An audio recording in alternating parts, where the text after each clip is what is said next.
In this video, let us continue about acceleration.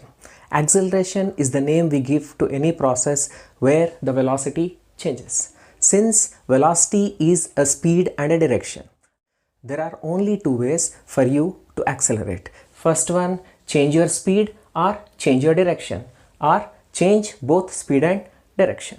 For example, I can say I'm accelerating because I'm speeding up, or I'm accelerating because I'm slowing down, or I'm accelerating because I'm changing my direction.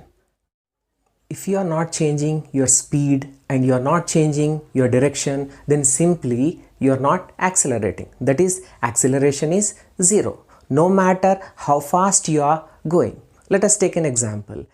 For example, a jet is moving with a constant velocity of 800 km per hour along a straight line, have zero acceleration, even though the jet is moving really fast, since the velocity isn't changing. But when the jet lands and quickly comes to stop, it will have acceleration since it's slowing down. Explanation for first misconception. In everyday language, people use the word deceleration to describe slowing down. But in physics, we use the single term acceleration to mean any change in velocity, whether to be speeding up or slowing down or changing direction. You can think about it this way. In a car, you should accelerate by hitting the gas or the brakes, either of which would cause a change in speed. But you could also use the steering wheel to turn, which would change your direction of motion. Any of these would be considered an acceleration since they change velocity. Some people think that changing direction isn't real acceleration, but it is as real of an acceleration as changing speed. What is the formula for acceleration?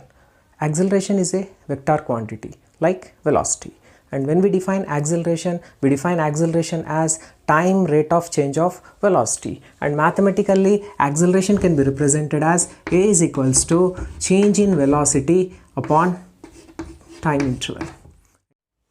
This can also be written as difference in velocities, that is final velocity minus initial velocity upon finite time interval. Technically speaking, this is the formula for average acceleration since it is defined over a finite interval of time. For instantaneous acceleration, you would need to find the rate of change at a particular moment in time, which often requires calculus.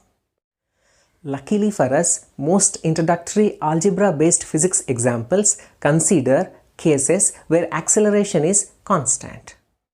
Units of acceleration. In SI system, acceleration units are meter per second square.